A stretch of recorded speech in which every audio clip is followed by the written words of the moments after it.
мектеп директорымен сіздің араңызда конфликт дейміз ғой, жанжал неден басталды? Негізі өзінің командасы, өзіне бір жеке бір команда құрды десем болады. Тіпті үйдің ішіне үй тікті деп айтуға да болады. Өзіне бір айтқанын тыңдайтын, айдауымен жүретін мұғалімдер керек болды ол үшін. Ал енді біз кезінде жасаған білікті, білімді мамандар өйтіп әркімнің айтқанымен, айдауымен жүре бермейді. Сол қарсы шыққан, әркім өзінің ойын, пікірін білдірген адамдарды, көңіліне жақпағандарды біртіндеп жайлап түрткілеп кезекпе-кезек шығара берді. Ал енді кезек маған келген кезде мен ешқандай кінәрат алған жоқпын. Мен ол кісіге ешқандай жалпақтаған да жоқпын, жағымпазданған да жоқпын. Біліміне қатысты ешқандай кінәрат алмады, оқушылардың жетістігі болды. Оқушылар тарапынан ешқандай арыз, ата-ана тарапынан, коллектив тарапынан ешқандай да арыз болған жоқ осы уақытқа дейін. Өзімнің жетістігім, оқушымның жетістігім болса, ешқандай мен ұстап алмағандықтан осы бір сұраққа әрекетке барды. Нақты айтып 2019 жылы алғаш рет 7-ші класстар бұрында бізде 9-11 болатын, 2009 оқу жылынан бастап 7-ші классқа алғаш рет қабылданды. 2019 оқу жылында сәуір айы болар, қателеспесем. Сол ай кезінде 7-ші сыныптарға жуниор деген олимпиада болды. Ол жуниор олимпиадасына бір ай қалған кезде дайындық. Бір ай қалған кезінде ғана айтты. Сол олимпиадаға бір ай дайындық, ол жеткіліксізді. Ол олимпиададан оқушымен орын алған жоқ. Ал 11-ші сыныптарға сабағым болып жатқан кезде, вот сол кезде келді деп прям қуанышпен келіп, сенің оқушың орын алмады олимпиададан. Және де сол үшін оқушылардың көзінше жұмыстан шығарамын. Басқа жұмыс өзіңе қара, оқушың орын алмаған үшін жұмыстан шығарамын деп, оқушылардың көзінше бір қуанышпен соны жеткізіп кетті. 2020 жылы қаңтар айында педагогикалық кеңес болды. Педагогикалық кеңесте 7-8 сынып оқушылары, сол оқушыларды енді бұрынғы кезде бастапқы кезде директор болып отырған кезден бастап ол заводчтарын жіберетін. Осындай балаларды 5-ке шығартқыз, 4-ке шығартқыз, қоймағанның өзінде артыңнан қалдырмай ақыры соңында қойғызатын осы балдарға 5-ті және де 4-ті алған балаларды отыратын. Ал одан кейін уже өзіне сенімділік жинап алғаннан кейін сол емін еркін ашық түрде оқушыларға 5 шығарыңдар деп бұйырды. Біз ананы естіген кезде таң қалдық. Қалай ол 3-4 тоқсан әлі басталған жоқ, ал ол балдарға 5 шығаруымыз, не үшін шығаруымыз керекпіз. Және де тағы бастап бір айтып кететінім, 2018 жылы директор болып отырған кезде Нәсіпқали Дәулетовичтің коллективін қуып шығамын деп педагогикалық кеңесте емін еркін соны ашық түрде жариялап айтты. Барлық мұғалімдердің көзінше? Барлық мұғалімдердің көзінше айтты. Жаңағы 5 шығаруды да барлық мұғалімдердің көзінше бұйырды біздерге. Міне мынандай оқушыларға 5 шығарасыңдар деп. Және де болашақта осы IT лицейдің алтын белгі иегерлері деп. Ал олардың бітіруіне әлі деген есептесек 3-4 жыл уақыт бар. Оған кім кепіл, ол жақсы оқи ма, оқымай ма, тіпті 3-4 тоқсан мүмкін сабаққа келе алмай қала ма, үлгерімі қалай болады. Оған қызықтырмайды, осы оқушыларға 5-ке шығарасыңдар деп мәжбүрлейді біздер. 2020 жылдың қаңтар айының 12-сінде біздерді ашық есік күніне арнап сабақ өткізетін болады. Менде сол оқу жыл 2019-2020 оқу жылдарында менде тек қана понедельник пен четверг күні аралықтарында сабағым болатын. Пятница, суббота күні сабағы жоқ менде. Ал 12-ші ақпан күні шақырып алады біздерді. Үзіліс кезінде, үлкен үзіліс кезінде 205-ші кабинетке шақырып алады. Ашық есік күніне арнап сабақ өткізетін пән мұғалімдер 7-8 сыныптарда.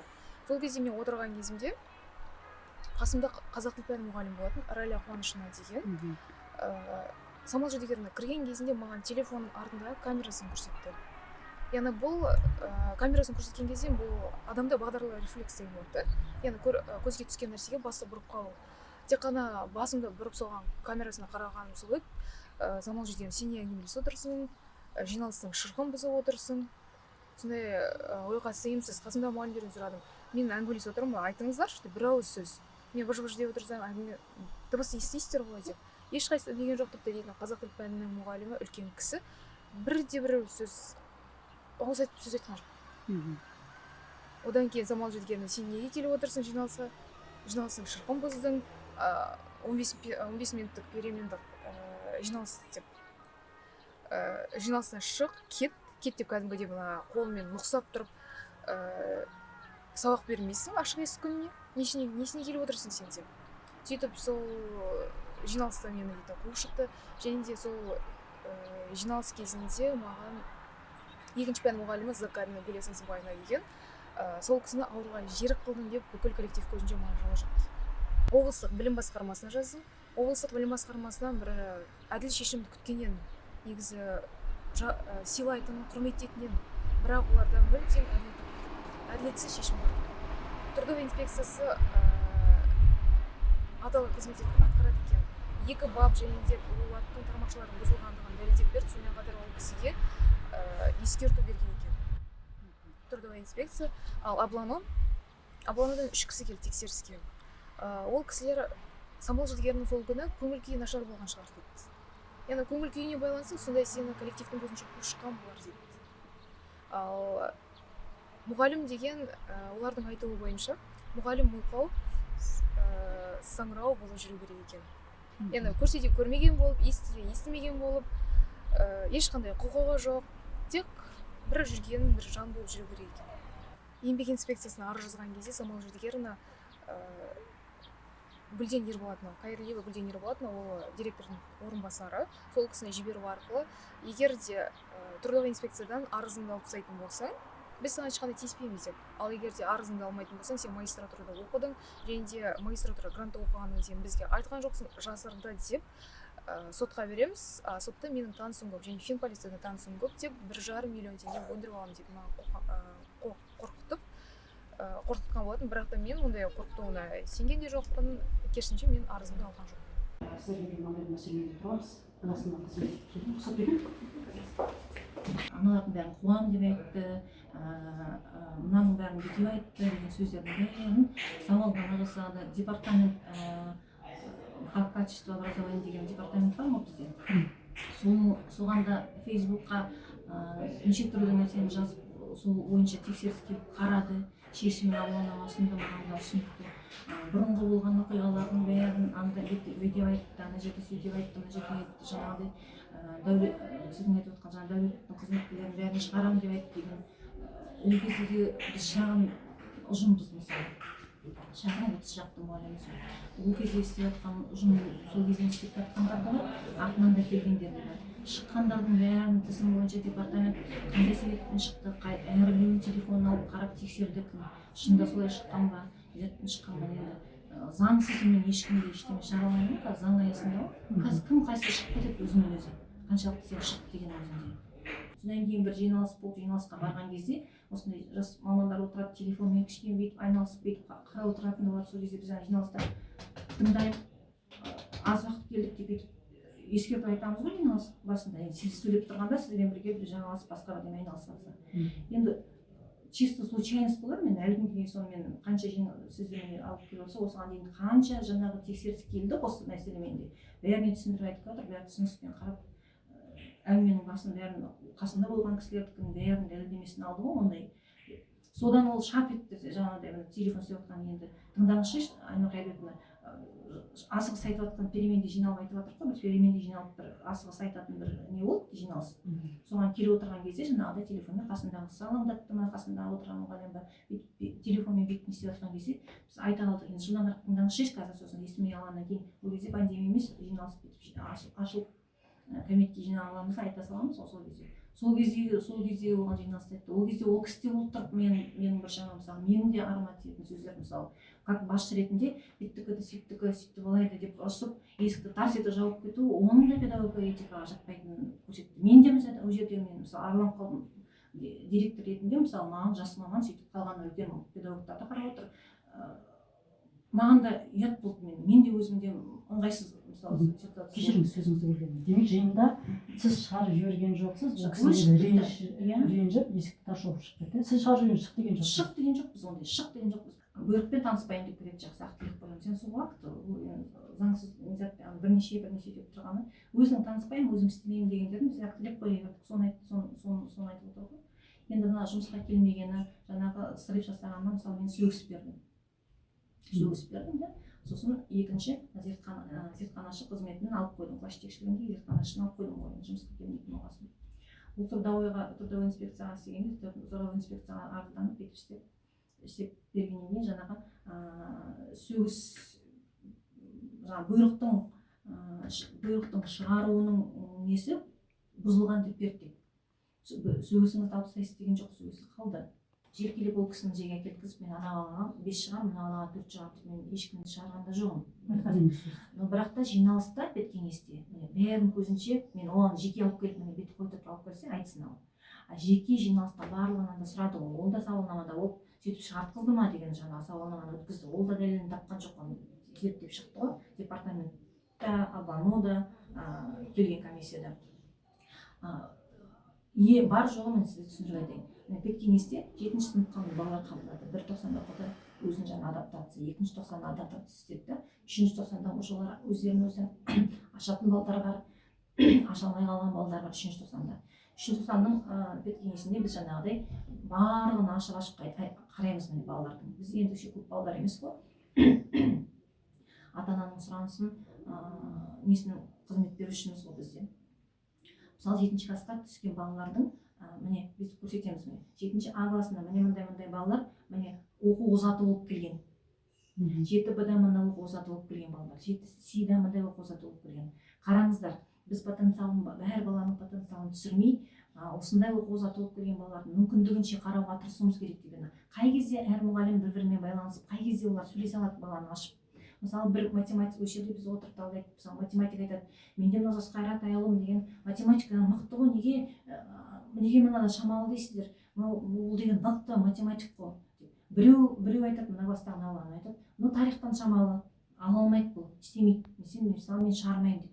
Сөйтіп әр баланы талдап, мысалы сосын сол жерде тапсырма беріледі мектеп басында. Мысалы осындай балдар оқу озаты болып келді. Енді баланың потенциалын қарап, жеке жұмыс жасау, мысалы әлі жетпейді, мысалы әр мұғалім өзінің пәні бойынша зерттеп қарайды ғой. Мысалы математик, менің математигім күшті дейді, тарих айтады, мен тарихынан шамалы дейді. Сен математик балдар көбіне тарихқа шамалы, тілге шамалы болып келеді, мысалы болады ғой, істейтіндей. Сонда осы жерде бет кеңестерді біз талдаймыз. Сонда жаңағы әр мұғалім өзінің пікірін айтады, мысалы мына баланы мен істеймін деп. Сол жерде тапсырма беріледі, жаңағы әлі потенциалы бар, 4 пен 5-тің ортасында әлі мен 5-ке жетпейді бұл бала дейтін болса, значит осы баламен әлі де жеке жұмыс жасап көріңіз. Бәлкім потенциалын ашып қалар, ертең қазірден түсіп салғаннан кейін ол ертең ол алтын белгі болмайды.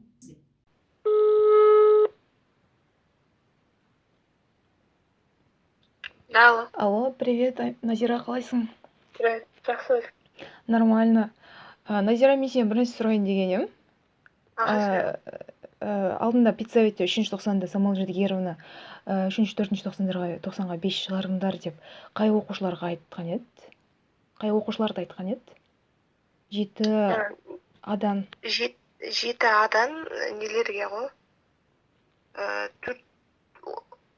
Алдыңғы тоқсанда 4-ке шыққандар, короче. Кімдер еді? Мен оны дейтін полностью. Алдында жазбаған ем, ручкам қағазым болмаған соң. Мен қазір барғасын саған жазып жіберейін WhatsApp-қа. Срочно ма? Соны біліп дейтін сор тапсырмаларын құрайын деген едім ғой. Тапсырмалар жеңілдетіңдер деді ғой. Мен точнысын білмей тұрмын. 4-ке шыққандар әйтеуір 90 бойына. Жасқайрат бар. Жасқайрат Аялова бар. Диас, сосын кім бар. Аружан, сосын бар. Нұр Дариға бар, сосын Аяжанды айтты ғой, да? Аяжан ода 3 жері бар. Басқа сабақтардан 3-ке шығып тұр. Бірақ алдында айтқан кезде мен соны есімде қалды да. Жанға да 5 шығарыңдар деді ғой.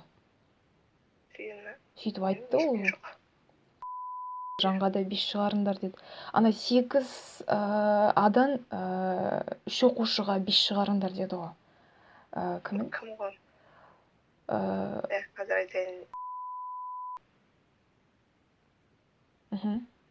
Неге шықты? Мақсат, Қадыр, көп сияқты ғой. Жоқ. Мен точно білмей тұрмын, сол сап екеуінің біреуі сияқты. Сосын Арсенге де 5 шығарсын деді ғой, бірақ ол... Арсен бар. Арсен дейтін негізі ол дейтін 4-ке шығып жүрген бала ғой де. Соны 5-ке шығарсын деді. Неға барғасын қарап саған WhatsApp-та айтып жүрейін. Аха, жақсы, давай онда күтем. Аха, рахмет, давай, пока. Алло, сәлем, Амина, қалайсың? Амина, мектептесің ба сен?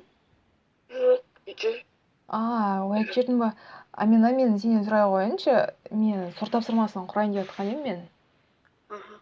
Соған алдында 3-ші тоқсанда Самал Жадегеровна енді педсоветте айтты ғой, қай оқушылар 5-ке шығару керек деп. Мгм. Сол кімдер еді? Мен оның дейтін ручкамен жазған жоқпын да, кімдер екенін білейін деп, сосын сорт тапсырмаларын құрайын дегем. Жеңілдетіп деп. Сол біреулер ғой. Былтыр шықты. Әдемі Алияр. Әдемі Қазір дейміз, Мадияр, сосын Мадияр емес. Үш қыз. Мадина. Мадияр 5-ке келе жатқан жоқ па еді ол? Мадияр жоқ. Мадияр 4 қойды. Бек әдемі, Ханшайым бүкіл. Әдемі. Ой, Мадияр. Ақсезім мен Әлімжан. Ақсезім 5 шығарыңдар деді ғой да. Басқа ешкім жоқ да. Жақсы, соны білейін деп, рахмет, сау бол. Пока.